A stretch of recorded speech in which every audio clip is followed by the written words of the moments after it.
So something I want to illustrate in class today, because we have a training cohort also here in the Zoom room, I want to illustrate the conversation about the nervous system having these four primary reactions that we're hardwired for. So those are fight, flight, freeze, and submit. So fight, the rush to fight off what appears to be a predator. Flight, the instinct to run away from what appears to be a threat or a predator. Freeze, the feeling stunned, overwhelmed. I sometimes like to say like a deer in headlights. And then submit, which is also called collapse or faint. Sometimes we use the image of the possum that plays dead to illustrate that part. So fight, flight, freeze, submit. And then we have this sort of opportunity in our physiological practices like asana, pranayama, chanting, and so on, where we can re-regulate this physiological rush that comes from fight or flight and the physiological depression, the suppression that comes from freeze or submit. So we can re-regulate our system. And I'm prone to calling those things upregulating and downregulating. So upregulating is if someone has gone down, what it's called below the line, or in the window of tolerance, it's below the window of tolerance. So they've gone to freeze or submit, which is a protective mechanism. It's a survival instinct. So we call that also suboptimal, because the optimal hum is in that window of capacity. It's called the window of tolerance, but the word tolerance kind of implies something. In other words, that's what we can tolerate. And I like to sense it as what I have the capacity for. Of course, I'm also talking about other people's science, so I'll use their terminology from time to time. So below the window of tolerance, it's beneath our capacity, and it's a protective mechanism. So when that's occurred, we want to gently upregulate to bring the system back online, is how we talk about it. And then when the system goes up and we breach our capacity, we go above our threshold, we're out of that window of tolerance. We're in the above the line zone that we don't know how to navigate wisely. So we go to fight or flight there. And that biochemistry also has a rush in the system, and we can practice down-regulating that.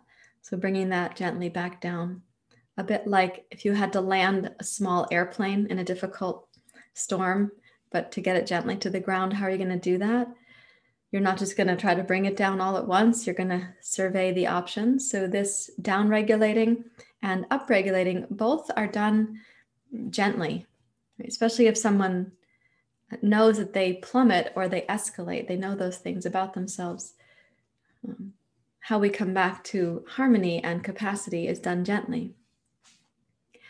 Well, there are ways to be in relationship with our physiology before we have to escalate or plummet, before we're kind of activated in those directions. So within our capacity, our zone of capacity, we can also picture our yoga practice having a kind of sound wave where I'm touching higher states of activation and lower states of integration. I'm going up, active, coming down, integrating, up, like a sound wave, right? So something that we can have a sense of leadership with and participation with. So we actually gain a sense of intimacy with the system.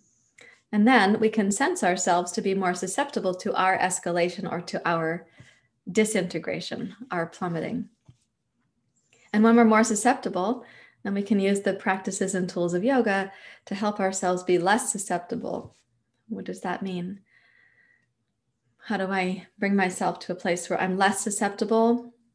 I feel more capable. I feel like I can reach out for connection and support if I need it.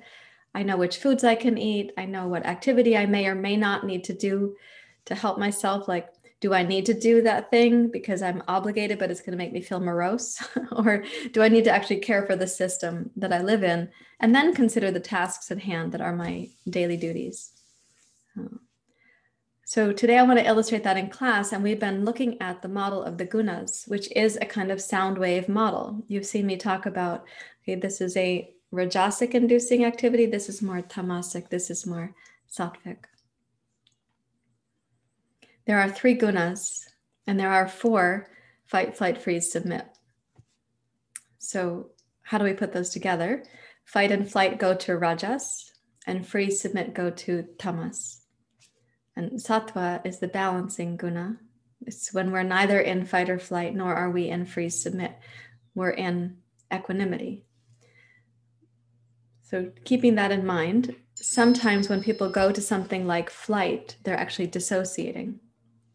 That's on the spectrum of flight. There's an option for dissociating, not just like walking away and slamming the door, which is a kind of taking flight, not just going for a run, which is a kind of manifestation of taking flight and working something out in the face of stress or perceived threat, but also dissociating or disconnecting, becoming even kind of like ethereal or so equanimous that you don't have any preferences. You're not really in there. And I would call that out of balance sattva. When people prematurely and without an embodied sense go to that ethereal kind of yogic place, we have to be careful with the teachings of yoga because it can look very attractive to someone who then it reinforces that sense that, oh, how they dissociate is actually not dissociation, it's a sattvic state. So sattva out of balance, rajas out of balance, tamas out of balance. Our aim is to bring them into balance and to understand the energy so we can have a relationship with them. Yeah, that's called bypassing, April, right? Yeah, like spiritual bypassing. And if we know that someone's doing that because their nervous system is prompting them to get away from danger, maybe we can judge them a little bit less if they do spiritual bypassing, or if we do it, if we feel tempted to do it, we can say, oh, I'm not feeling safe enough to consider the circumstance or to go to compassion or to put things into practice right now. I'm using my spiritual bypassing. It alleviates some discomfort in me. So maybe I'm in discomfort. Maybe the other person I see using that kind of common phrase now, spiritual bypassing, if I see them using it, can I have a hypothesis that they might be uncomfortable rather than judging them for you? I think it's a kind of judgment term used these days in spiritual circles. You're spiritually bypassing. It's not like a compliment, nor is it used to say, oh, you must be uncomfortable. Tell me more about why you're uncomfortable. Any other questions for the moment?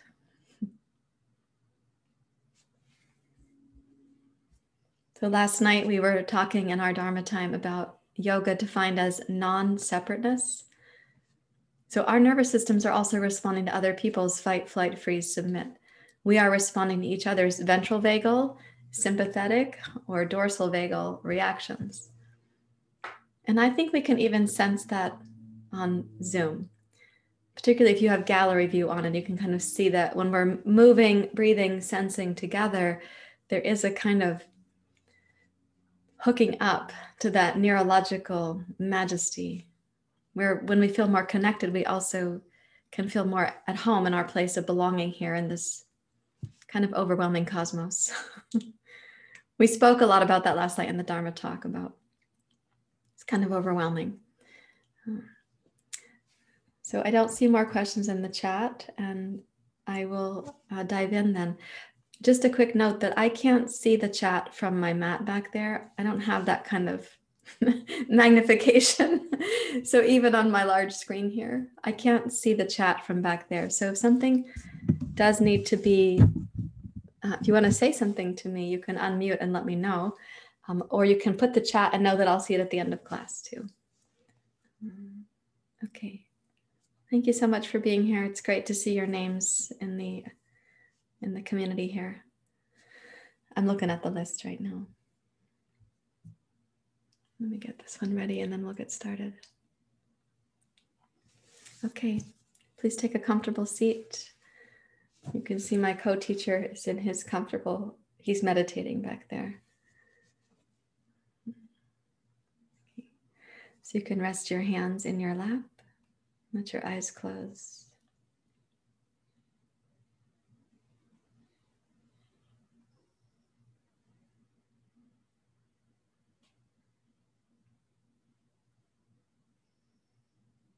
And you might ask yourself, like, where am I in my threshold, in my window of capacity? Where am I hovering today? How am I feeling?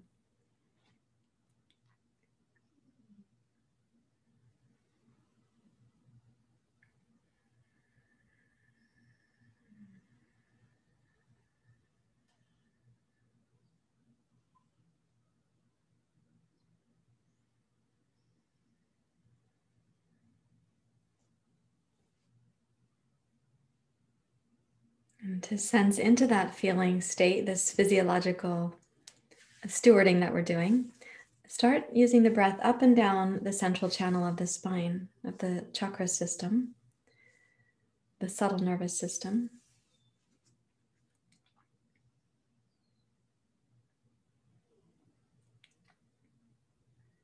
You can simultaneously listen to the intimacy of the breath sound that you hear in the inner ear, and remind yourself that the fact that we can breathe and are being breathed means that we live on a planet that has sustained life that lets us be creatures that breathe.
Listen to the breath sound for 3 more breath cycles, sensing both that intimacy of the sound passing through the inner ear, your inner ears, and then also this kind of incomprehensible wonder that this planet has sustained life that includes the air that we breathe.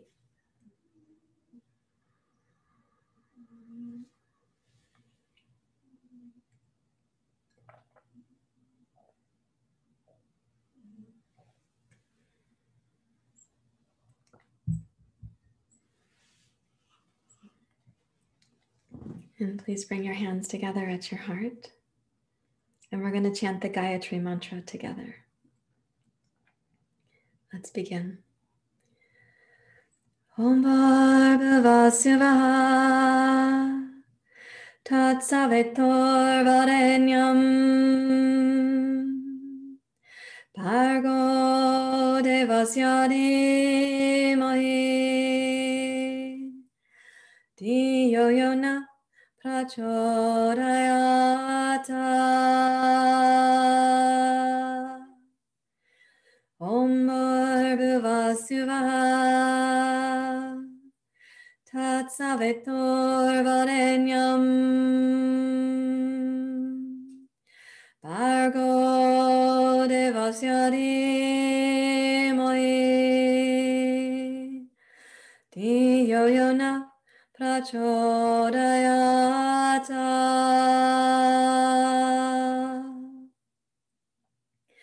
Om Bhargavasya Tat Savitor Varenyam Bhargo Devasya Dhimahi Dhiyo Yona Prachodayata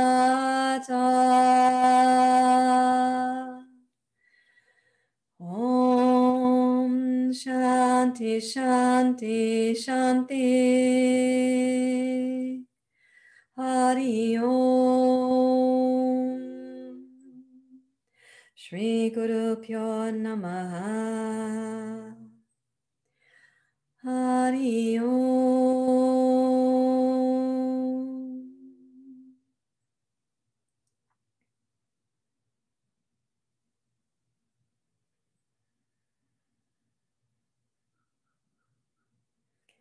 With your exhale, you may bow your head to your heart. Release your hands. And sitting upright, we are going to move to pranayama.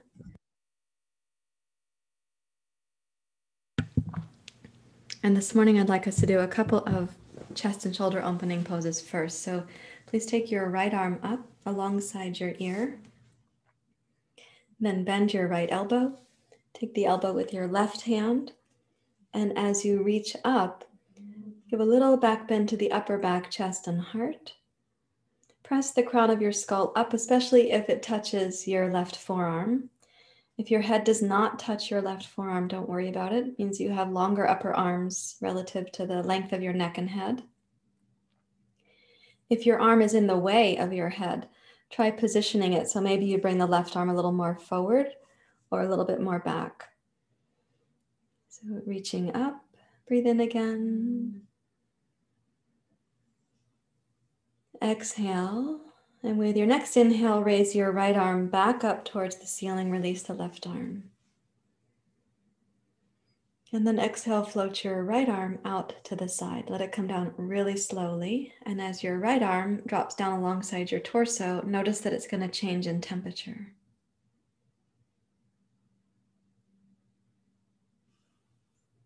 So a couple things happened right there. One is that your heart, now circulating back down your right arm, moves you from sympathetic to parasympathetic in the nervous system.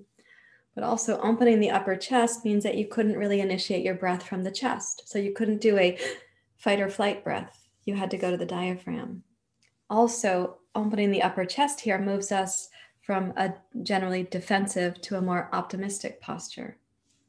Let's do the other side. So raise your left arm. Bend the elbow, and you can hold. Press the crown of your skull up into your forearm if it touches. Again, if it doesn't touch, no worries. Make a little bit of a back bend in your thoracic spine. So postures where we tend to close in or roll the shoulders forward are like guarded or more defensive, more protective. This posture is not that.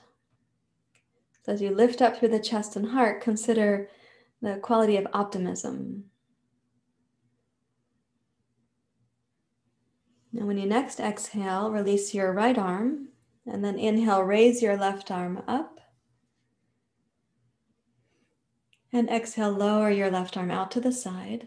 Slowly, slowly, noticing that this circulation is going to go back down your left arm. So pause a moment and just let the heart notify your brain that you're not right now in fight or flight.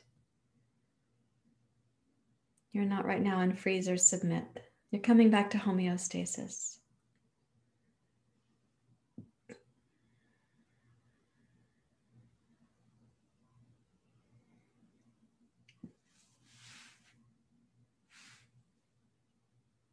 And please take both hands forward like this.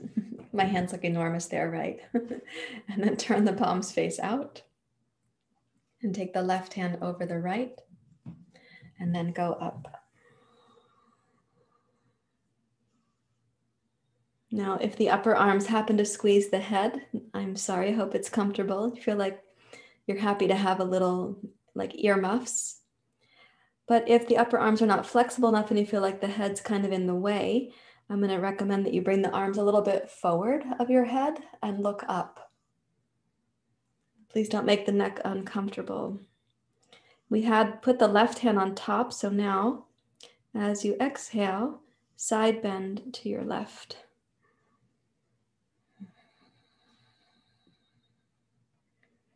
And then inhale, rise up to center. And exhale, float your arms out to the side. Come down slowly, slowly. Let your arms dangle. And again, allow the heart to circulate back to your hands and your heart now notifying your whole body. And coming back home, homeostasis.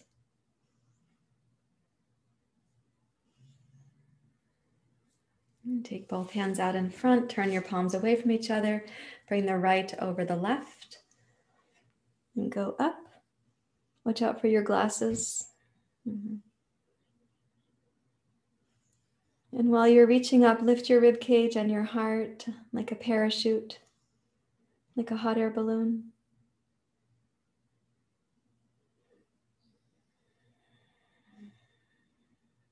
And then keeping your hips grounded, side bend to your right. You can't side bend that far because you don't have any arms to support you from falling. So inhale, rise up. And exhale, float the arms out to the side. Again, let them dangle. So even your hands don't need to touch the floor or your hips right now.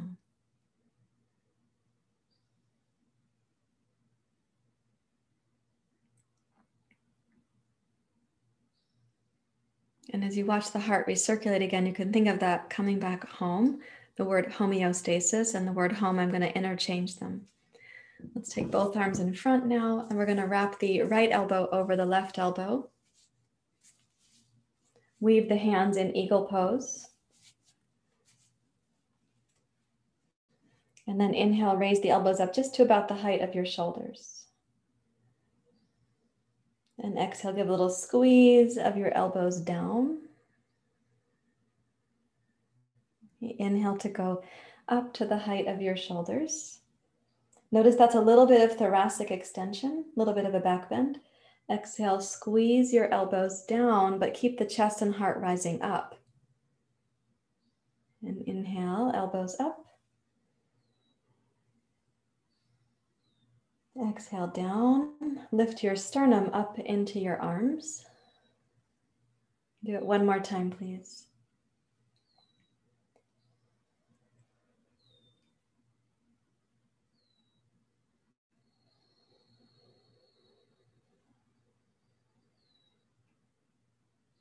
Now release your hands, go slowly, sweep the arms out wide, and let them come down.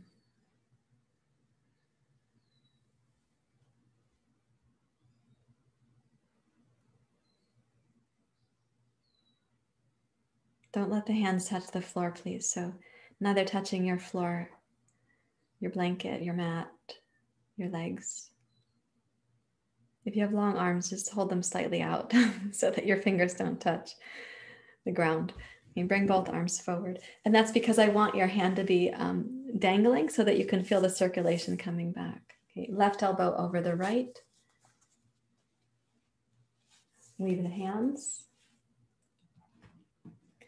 And inhale, the elbows come up to the height of the shoulders, like a little bit of a back bend in the heart. Exhale, squeeze down. Again.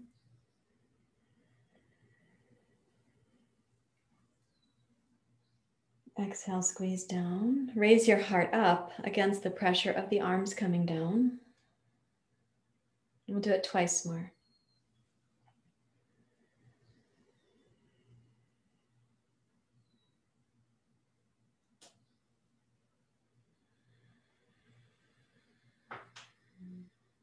Here's the last one.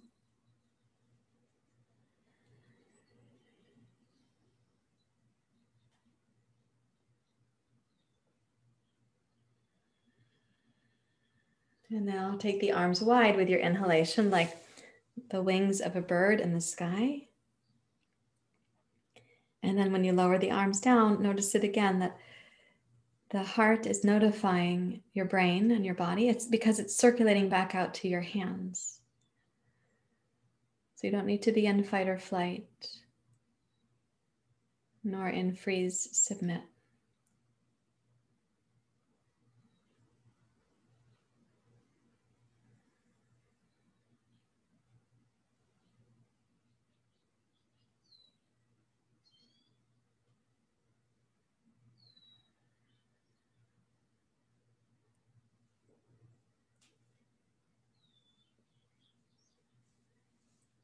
Okay, now please come up to standing. Excuse me. So when we come up to standing, we're going to do a little standing pranayama that has a very different flavor than what we were just doing. And let's see, is that crooked? It's a little bit crooked. Let me straighten that for my own mental well-being. There we go. Okay, so take a stance, we call it horse stance, where you've got your feet as wide as the yoga mat and the knees are bent. Oh, I didn't get it totally straight, but you guys can live with that, I guess. It's weird because it looks like an Alice in Wonderland room. Some of the walls are tipped, but it's also likely the camera on Zoom. Okay, so little horse stance, we're gonna make fists to swing back and fingers to fly open on the front. Okay, so brisk inhale through the nose as the arms go back, and a brisk exhale through the nose as the arms come forward.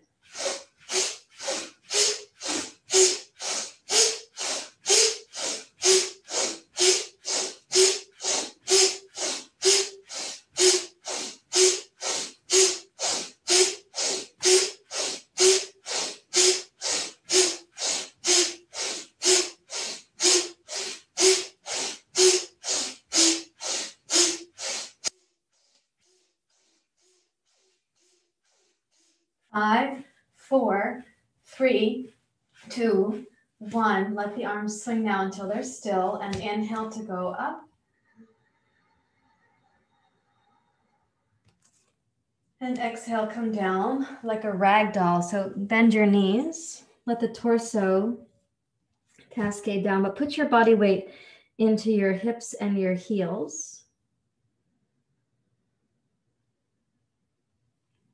And breathe deeply through the nose. Breathe slowly, thoughtfully through the nose.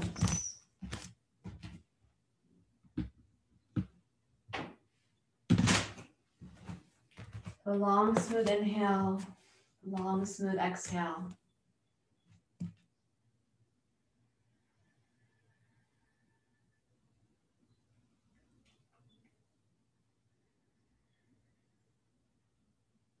And then please rise up to standing. Place your hands on your hips. Come on up. And so these are rajasic type actions. Like we're using rajas to dissipate rajas. We also use rajas to overcome tamas. So now we're going to be doing a 3-part inhalation as if you were holding pom-poms. Sorry for anybody who finds that like you would never hold pom-poms. The exhale goes down and the fingers fly open. So it's a 3-part brisk inhale, and the exhale has a sound, ha. When you make the sound from the low belly, ha, and you be robust about it. Hopefully your dogs and cats won't mind. So here we go. Ha, ha, ha, ha, ha, ha, ha, ha, ha. 3 more, including this one. Ha, ha, ha. Then you stay down, let the arms dangle, and take a deep breath in through the nose. And exhale out through the nose, slow and steady.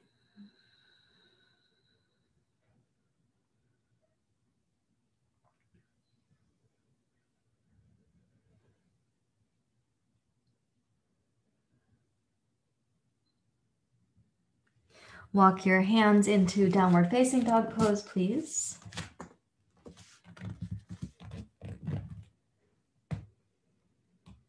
And you might really take notice of how your downward dog feels given the upper back and shoulder approach that we used. And that approach was to illustrate one method for kind of re-regulating the nervous system. Right, so now in your downward dog pose, notice what it feels like from your heart down through your arms into your hands, but also what is the tone of the breath, the attitude of the breath.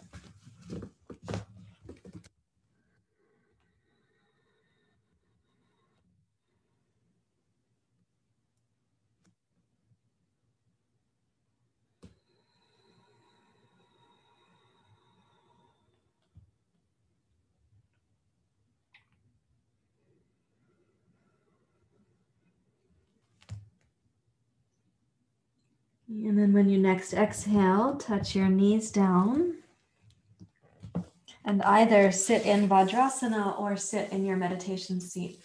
One more time.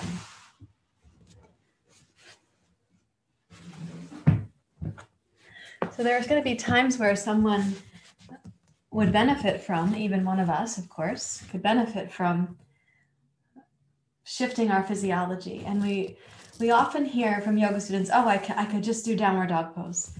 But actually, if they're quite activated, going to downward dog pose could be helpful, or it could feel frustrating. So sometimes getting the yayas out, as we were just doing, and then doing downward dog pose feels like, okay, now I can come home. At other times, doing downward dog pose is going to feel like too much effort for someone if they've gone below the line. And so even if they can't do the eagle pose, they could wrap the arms like this and start the process of inhale, lifting the chest up into the arms. And exhale, they could pull the elbows down with the chest up. So you can start with a modification. It does not need to be looking like yoga if someone is aversive to that. And then we could have them also take the arms out and watch the recirculation process. So those are some methods there. Now I'd like you to sit up straight and tall. Place your hands out over your knees.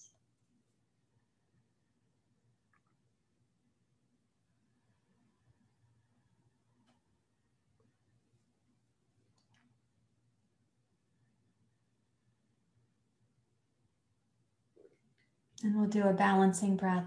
So we'll be doing Nadi Shodhana. Inhale left, exhale right, inhale right, exhale left. And let's balance the inhale length and the exhale length. Leave a little pause at the top and the bottom and let those also equal each other.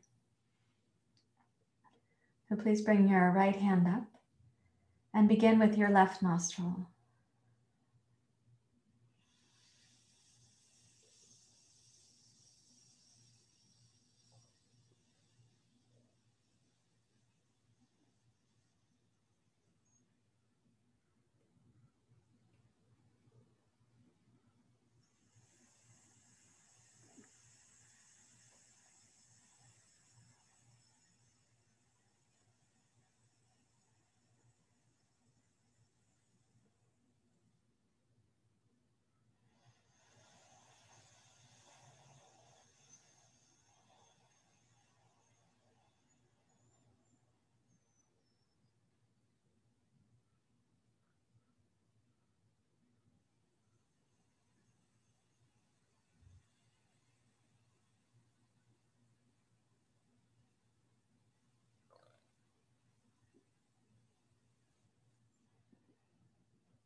Continue pacing the breath.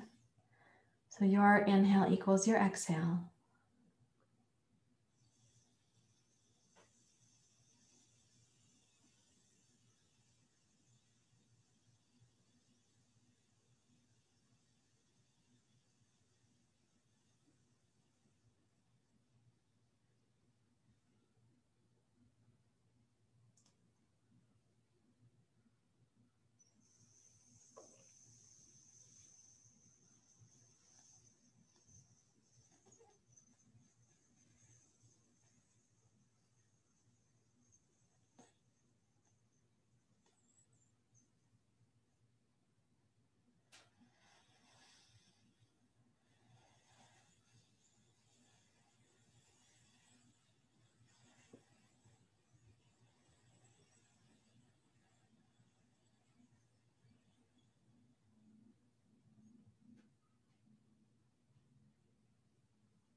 You can finish with your next exhale, left nostril. Rest your hand, your right hand, back in your lap.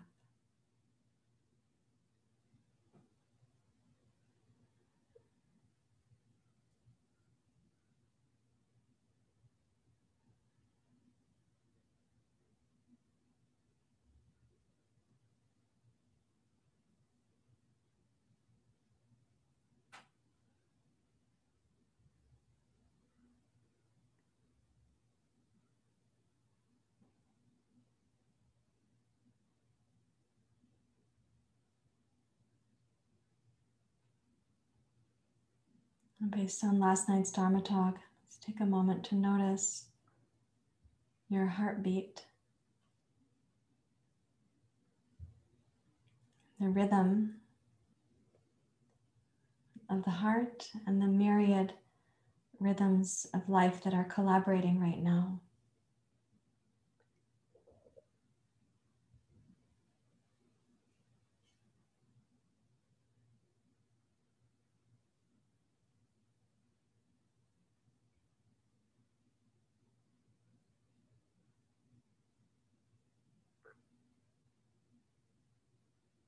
If you relax the mind and the body enough, you actually can sense the pulsation of the heart is slightly causing a pulsation in the whole body, like a rhythm, maybe imperceptible to the outside eye.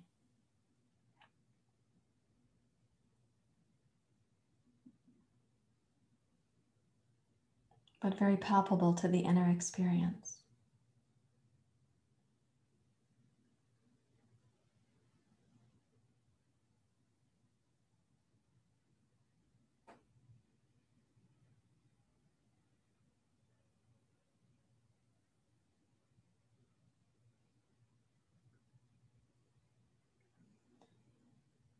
Sensing this non-separateness, which is how I was defining yoga last night. Let's please come up to standing.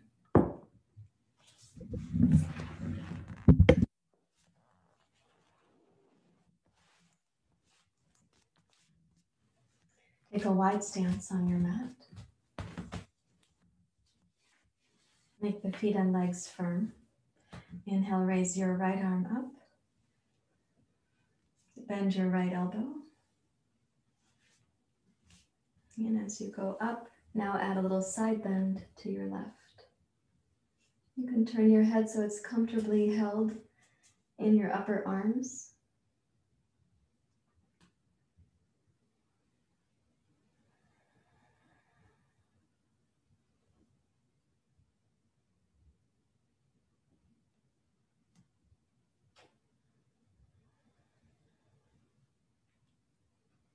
Now releasing the left arm down.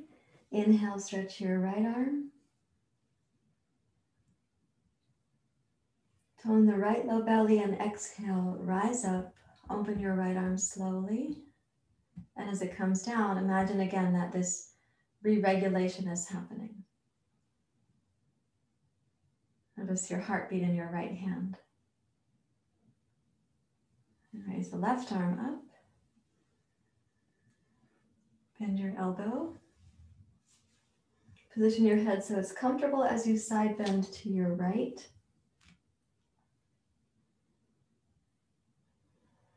Energize both legs so you have a very stable foundation. The guna for stability is tamas.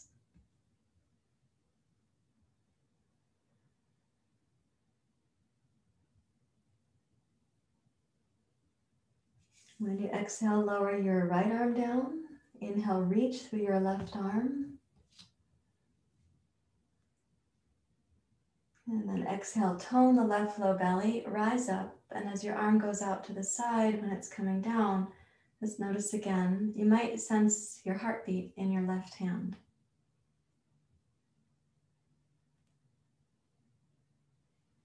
And then come over the tops of your thighs. You can use blocks to reach the floor if that makes it closer for you and more easeful. Otherwise, come directly down to the floor. Engage your legs, and as you inhale, glide your heart forward, balancing the inhale length here with your exhale length. On the exhale, bow deeply towards the legs. Just imagine yourself massaging the physiology that is you. Right, so how would you want that massage to be?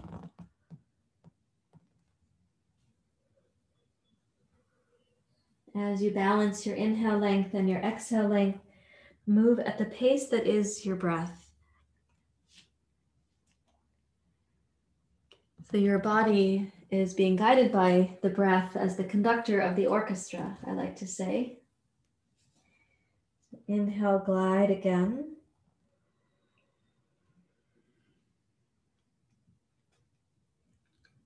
Exhale to deeply bow between the two legs.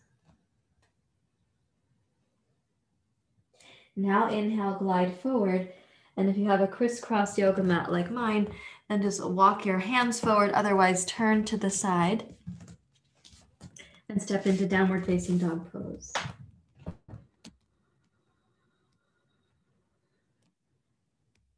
And again, imagining that you are massaging the physiology that is you, and your physiology is a big determinant about your mental health, your mental well-being.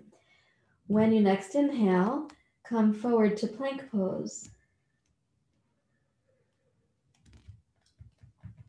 Exhale in plank pose. Tone the low belly slowly and incrementally until it's a complete sense of tone at the end of your exhale. Inhale, Adho Mukha Svanasana, downward facing dog. Now keeping the arms really straight and strong. Exhale, touch your knees down towards the floor without actually touching, but do bend the knees like child's pose. Then inhale, straighten your legs, slowly reach the hips further back.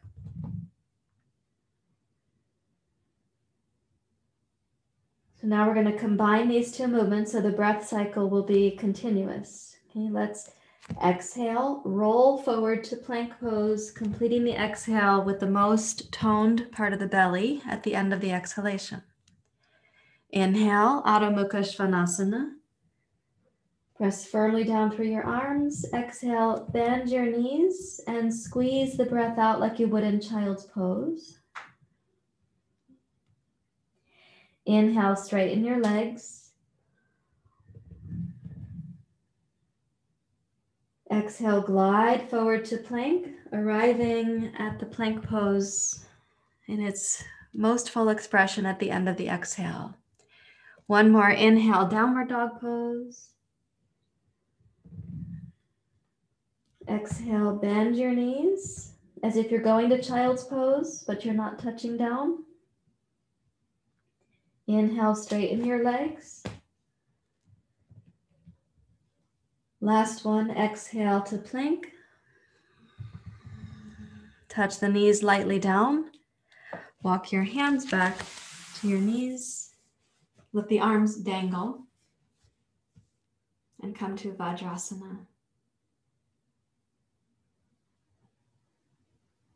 I do hope your arms can dangle without reaching the floor. You may have to take them out a little ways to do that if you have long arms.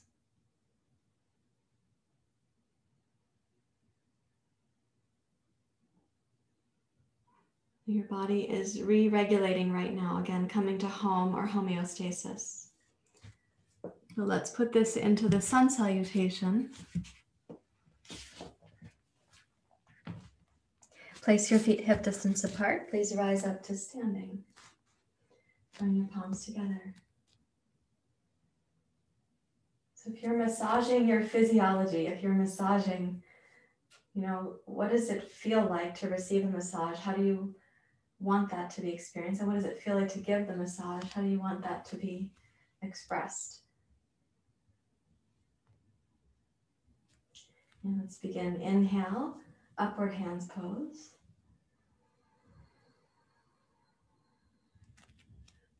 Exhale, chair pose.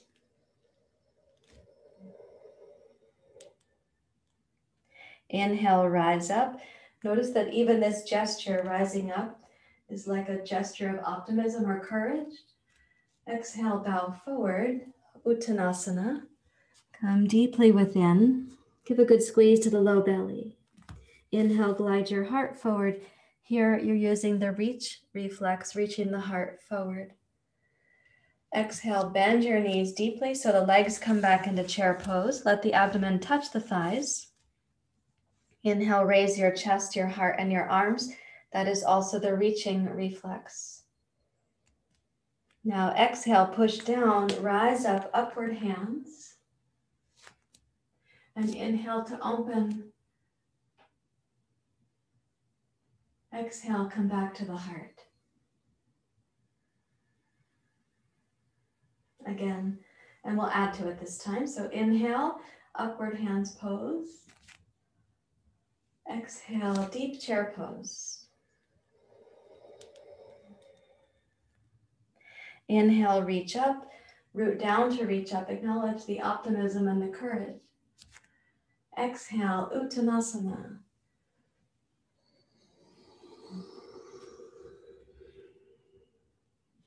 Inhale, glide forward. Exhale, bend your knees. Inhale, arms forward, chair pose. This time, exhale, Uttanasana.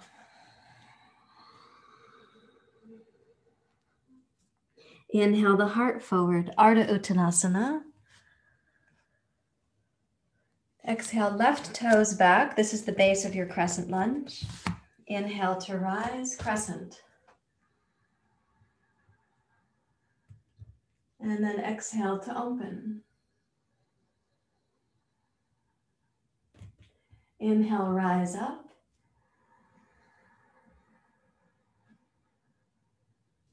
And exhale, descend.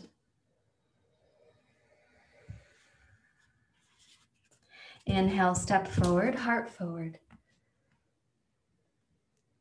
Okay, exhale, Uttanasana, a deep and complete exhale. Tone the low belly. Inhale, glide forward. Right toes back. Inhale to rise. So beautiful. Exhale to open. Of course, at your body's pace, not always lined up with mine. Inhale, raise your arms up, gaze forward. And exhale, come slowly. At the pace of your exhale, bring your hands to your blocks. Inhale, backwards, downward dog. The exhale, forward, plank pose, completing the exhale and the movement simultaneously. Point the toes, come to the tops of your feet. Inhale to seal pose. Exhale, plank. Inhale, downward facing dog. Exhale, right foot forward, left foot forward, Uttanasana. Inhale, rise up, upward hands pose. And exhale, hands to the heart.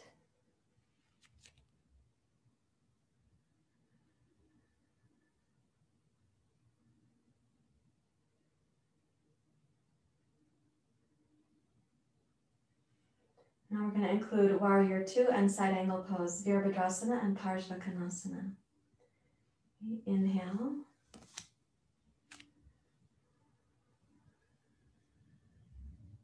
Exhale, bend your knees, a deep chair pose.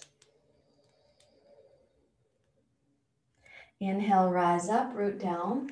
Acknowledge the optimism into which you're reaching. Exhale, Uttanasana, a deep squeeze of the lower belly. Inhale, glide forward. Exhale, bend the knees deeply. Let the torso touch the thighs. Inhale, raise your heart and your arms. This is also called the reach reflex. And then exhale, take it down to Uttanasana. Think of it as a pose of refuge, not of hiding, but of taking refuge in your inner resources. Inhale, glide your heart forward. You exhale, left toes back. Again, the base of the crescent lunge. Inhale, rise up, arms overhead. And then exhale, warrior two. So as you take the arms out, you've got the right arm reaching forward, left arm reaching back, but that is also including this reaching reflex. And when you exhale, bring your right forearm down to your right thigh, sweep the left arm past your ear. And then inhale, enjoy the reach. Exhale, warrior two, root down to return to warrior two. Inhale, rising warrior. Exhale, side ankle pose. Place your right forearm firmly. Inhale, enjoy the reach. And once more, exhale, root into your right outer hip and heel to rise, warrior two. Inhale, rising warrior. Yeah, good. And exhale, side angle pose. And this time you can choose to place your right fingers on your block. And inhale, enthusiastically reach from your left inner heel into the earth, from the low belly to your left thumb and fingers. Keep the right outer hip toned. Press into your right heel and toes. Light up the strength of your foundation.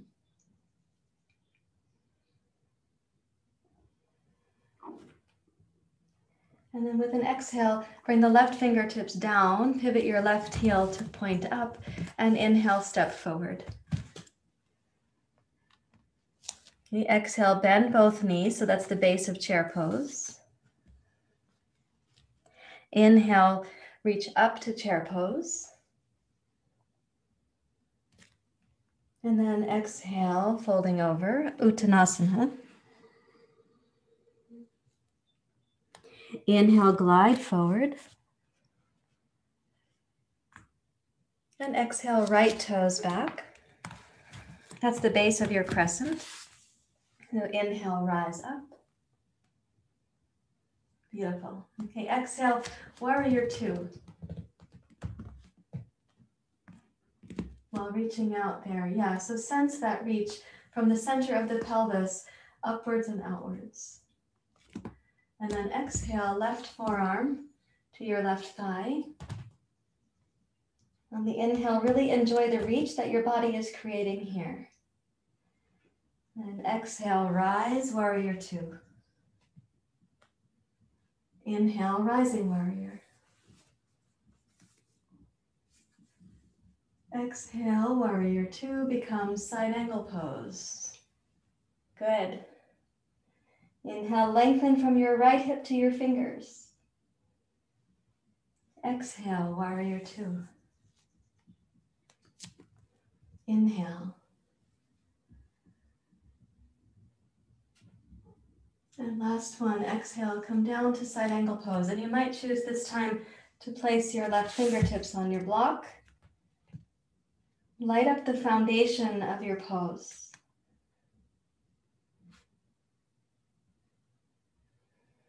So the right heel, right toes. Left heel, left toes. Upper inner thighs for both legs. And then from the right inner belly, reach into your right fingers and your thumb. And then let's exhale, release down and pivot your right heel up. Inhale, step forward, Ardha Uttanasana. And exhale for a deep bow in Uttanasana. Inhale, rise up, please, Urdhva Hastasana. And then exhale, hands to your heart. You're massaging your physiological well-being. What's happening now?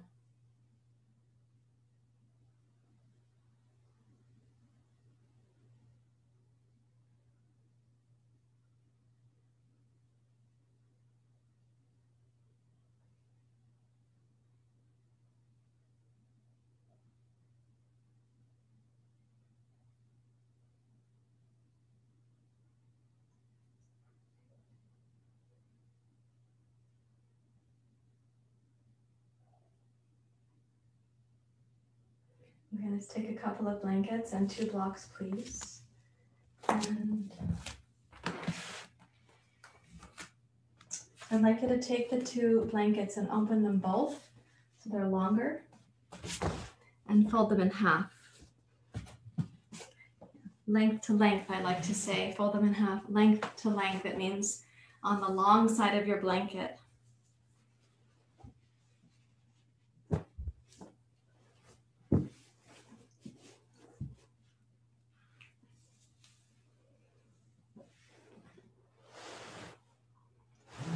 Yeah, take a seat. I was just getting my lefts and rights sorted through.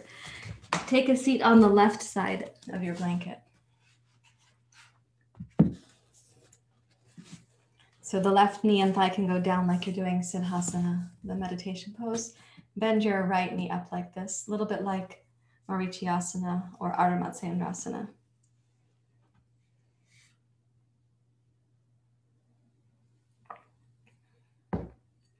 Okay, wrap your left hand around.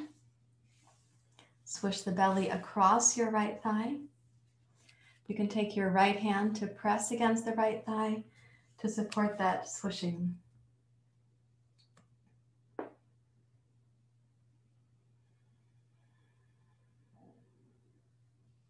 And let's do your best, please, to keep both sitting bones on the blanket.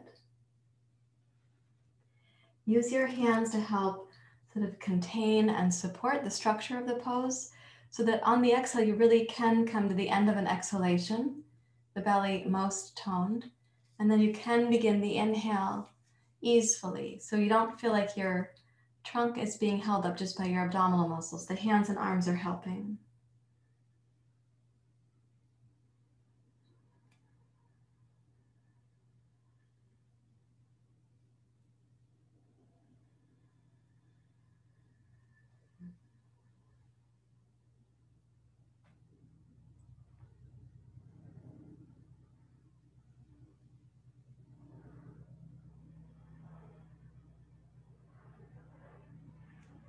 And then please come back to center. And I'll take just a moment here in Siddhasana.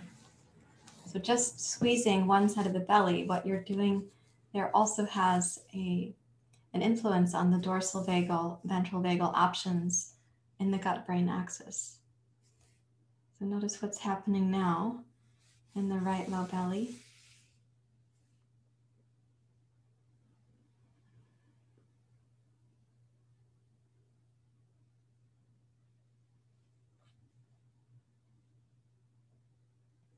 And then take the right leg out straight over the blankets. Now here's a little clarification. You see how my heel goes, but it doesn't reach? I do want your blankets to support your hips and the back of your thigh and your knee. So this is a way of preventing you from hyperextending your knee while you're sitting up on two blankets. And I do want the two blankets because I'm interested in this position for your left leg. Yeah, okay, good. Press the right thigh down and side bend to your right. You can walk your right hand out.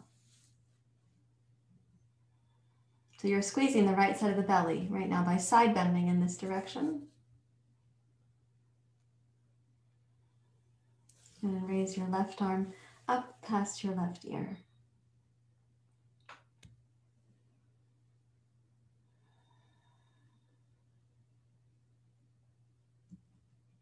I really like these poses that provide some compression and then decompression. So of course our attention tends to go to the delicious sensations of stretching the body. But see if you can pay attention to the deliberate, on purpose compression of the right low belly.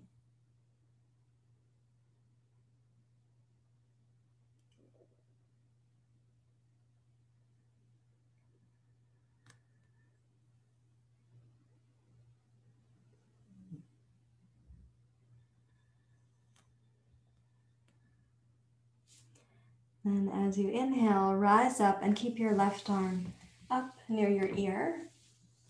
Okay, exhale, relax your left arm and bring your right leg in. We'll see if the arms can dangle. Notice the left arm temperature relative to the right, and the right side belly relative to the left.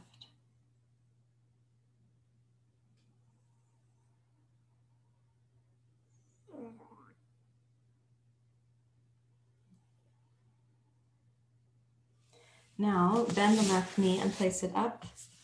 Take the right leg out to the side. So when you place the left leg up like this, you're going to have more options for side bending to your right because this is less grounded than where we just were. So take the right arm to the inside of the right thigh. Give a little twist to your left as you side bend to your right. You can take the left hand up to press against the left thigh.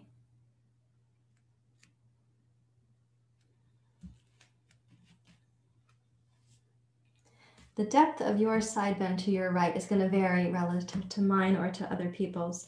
And you may need to put a block down on the floor for your elbow. That would be, of course, completely understandable. As you're pressing the left knee open, you may choose to keep that there all on its own and sweep your left arm past your left ear.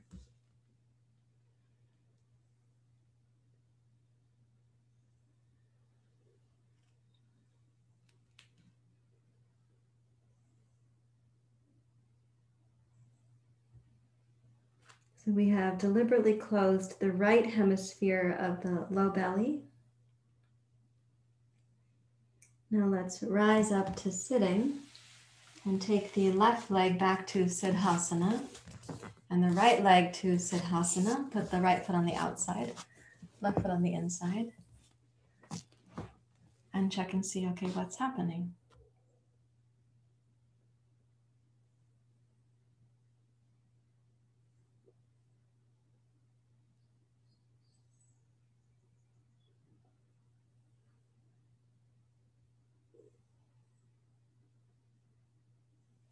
And now you can move the blankets like a typewriter bar. You can move yourself if you prefer.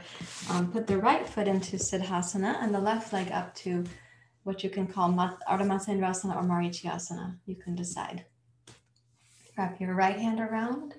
Take the left hand to your left thigh and give a little press. Yeah. And as you press, rotate your lower belly to your left.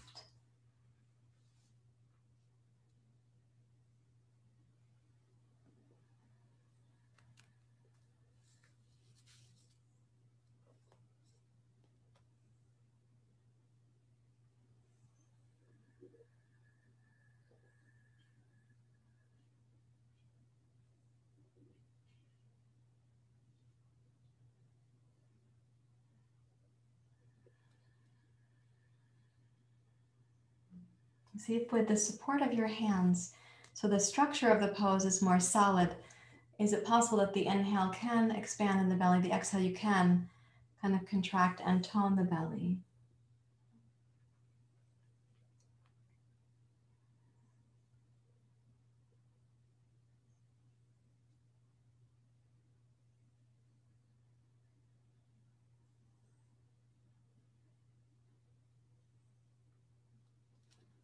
And rotate back to center. Take the left foot to Siddhasana, so the left foot's on the outside this time.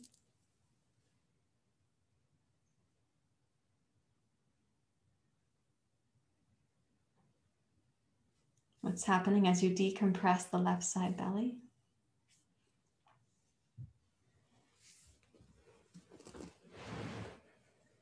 And you can set your blankets and your hips up so that you're going to take the left leg out to janu sirsana. And I would like your knee to be supported at the end of the blanket. Since you're sitting up, I don't want you to hyperextend your leg in this position. Take the left hand to the top of the left thigh and press down. Side bend to your left. So the side bend is going to be more bendy in this one because the right leg is down. So we have this kind of heavy anchor here on the right. And you may choose to take your right arm overhead.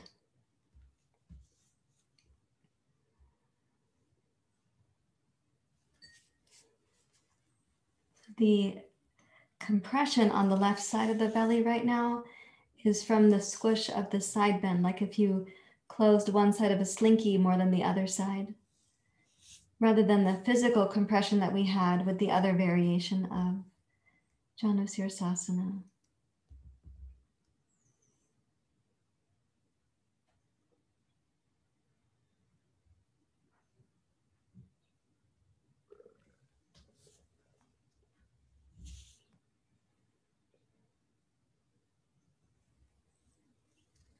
And then And exhale, rise up, and let's see what it feels like as you bring the left leg back in.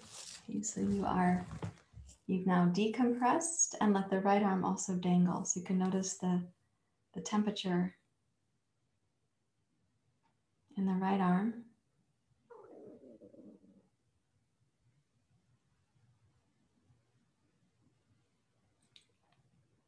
And then next one and last one. So you're going to place the right foot up like a marichysasana. Don't knock over your water glass. Take the left leg out to the side. And we are going to be side bending out over the left leg. I got my blankets all lumpy. Okay, so as you side bend, you can take the left forearm down, perhaps onto a block if the floor is too far away. You're welcome to press into the right thigh.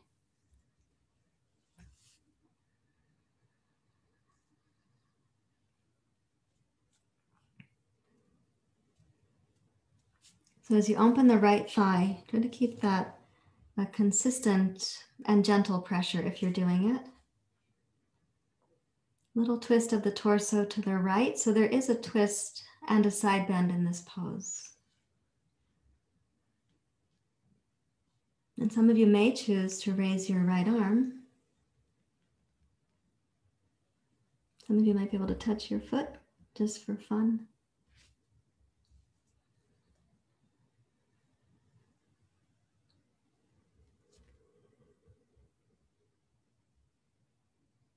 And then let's rise up. And as you come up, take your seat upright and take the right foot on the inside for Siddhasana, left leg on the outside for Siddhasana, and try to see what happens now in the two hemispheres of the belly.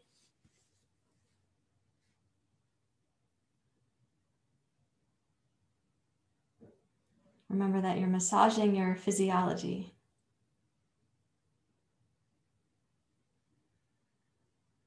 You're doing more than that, but don't forget that part.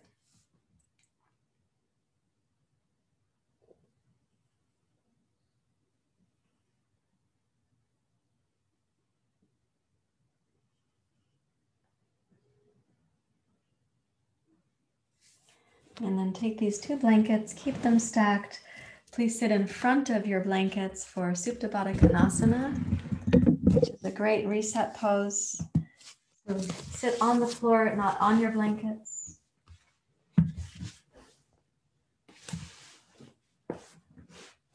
You can lie back. Take the two blocks to the outsides of the knees. Reach for the top blanket to make a little curl for your neck. And I'm going to ask you this morning to have that curl for the neck. Keep the throat neutral. So neither really closed nor really open, but neutral.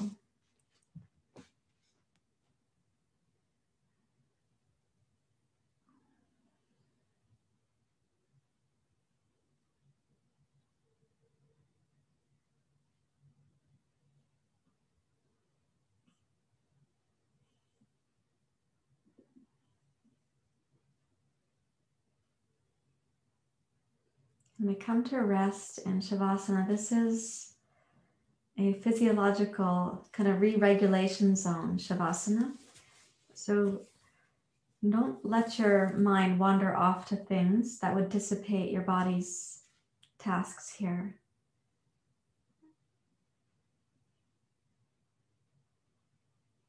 So basically you're watching the exertion, the effort of your practice dissolve. We're watching the actions become just a part of the past. The benefit of the actions will stay with the body, but the actions themselves are now in the past.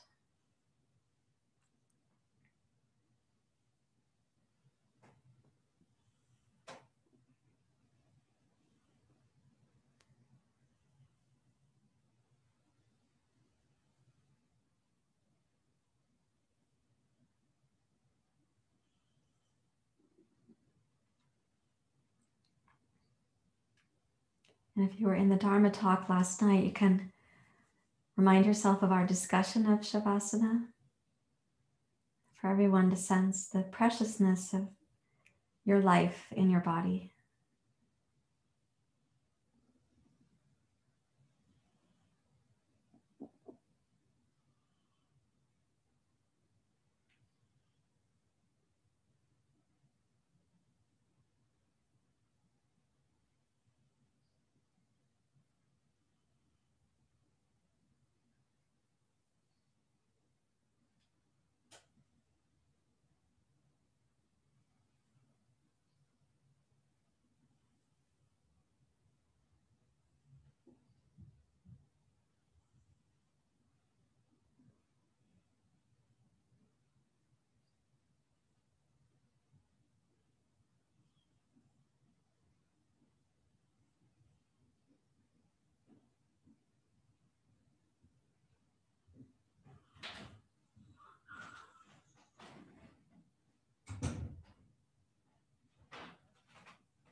So allow the mind to rest in observing, like witnessing.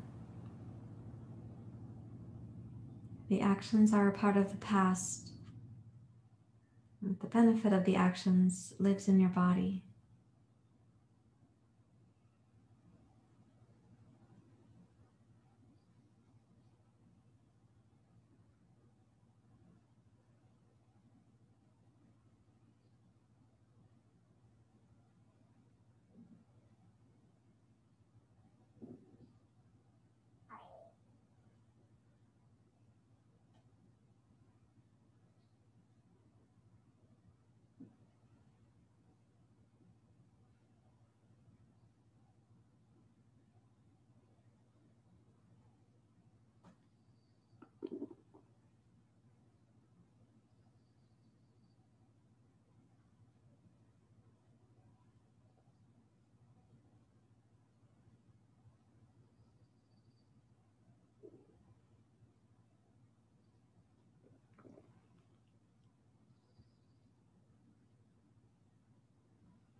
Now keeping the mind in this observing mode without having to move the body, notice the quality of tamas, that which becomes stable.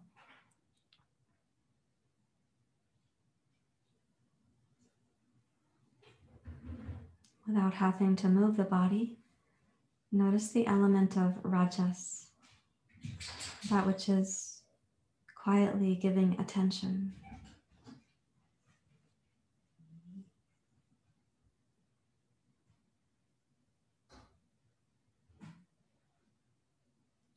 Without moving the body or the mind, notice the quality of sattva, that which is more lucid or clear.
And keeping your awareness on these three energies, tamas, rajas, sattva. And start to slowly bring the knees back up to center. And gently welcome a slightly deeper breath.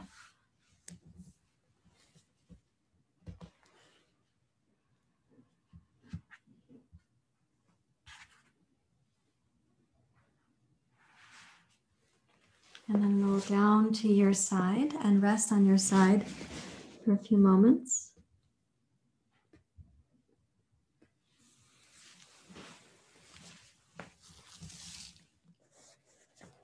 When you are ready to, you can then come back to your seat.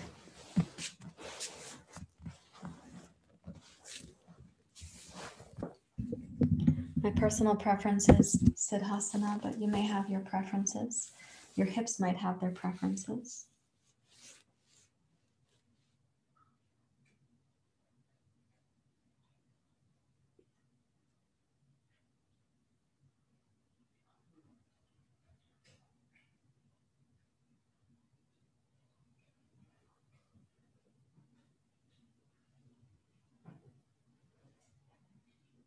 Let your awareness and attention come into the body, but only to see it as a part of the whole. So you can sense perhaps using your heartbeat once more.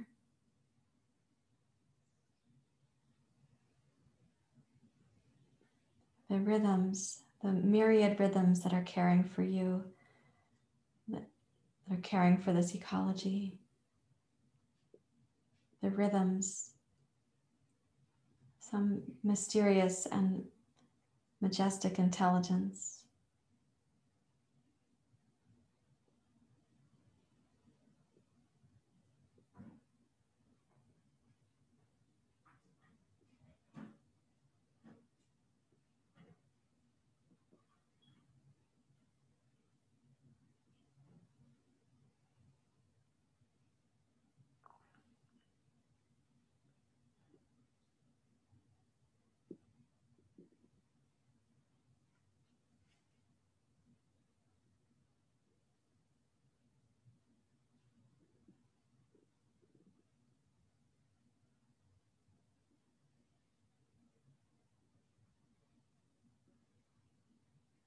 And see if you can relax the body and the mind enough that you would sense the pulsation of the heart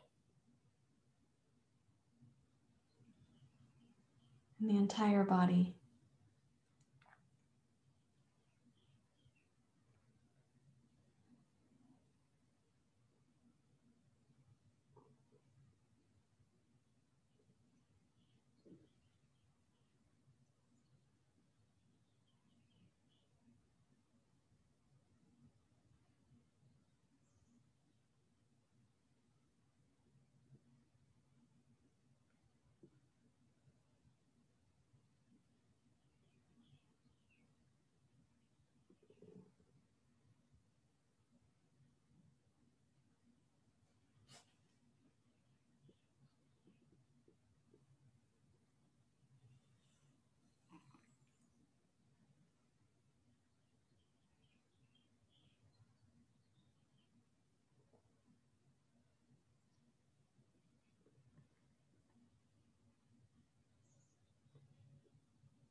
And stay with this attention, concentration,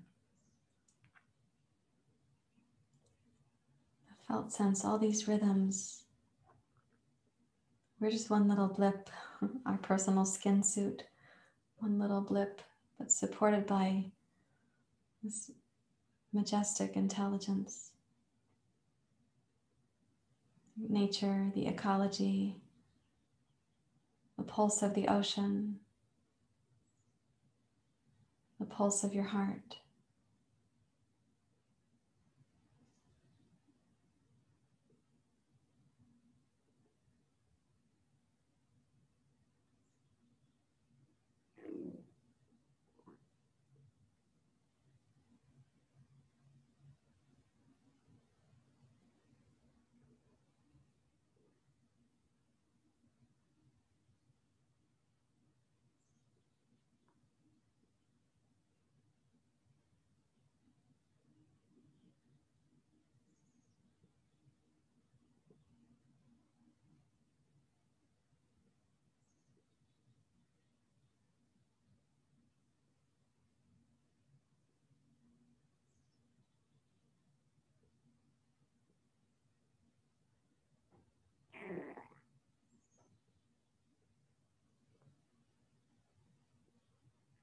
So keep your mind really present.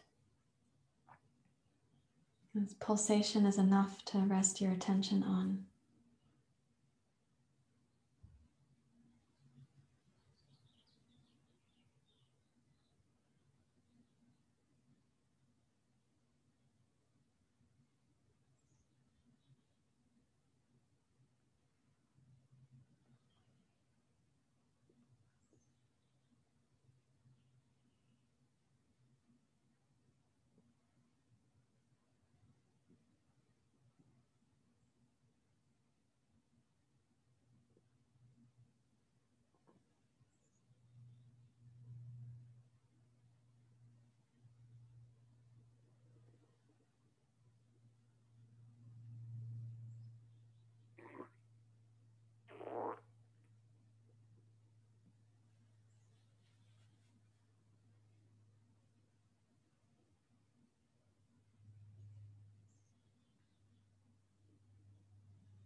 Please bring your hands together at your heart, and when you place the palms, fingers and thumbs, again rest your attention on the heartbeat that you can now feel really intimately in your fingerprints.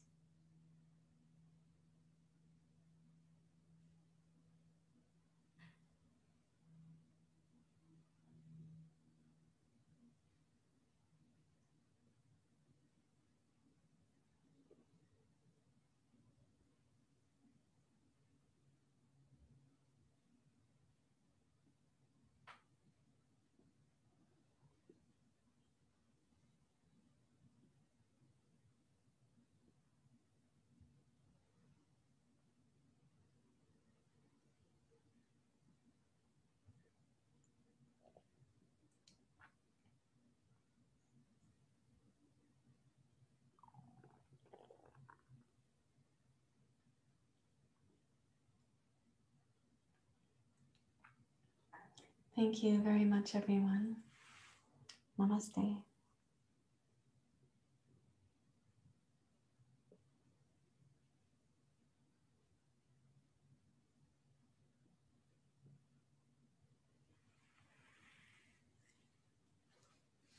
I will come up closer so I can say hi to you.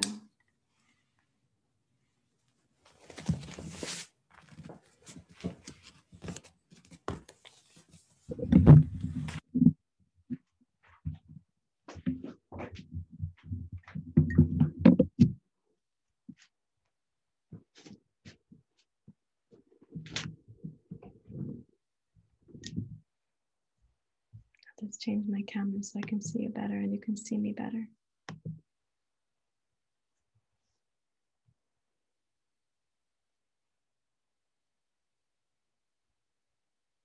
How are you feeling?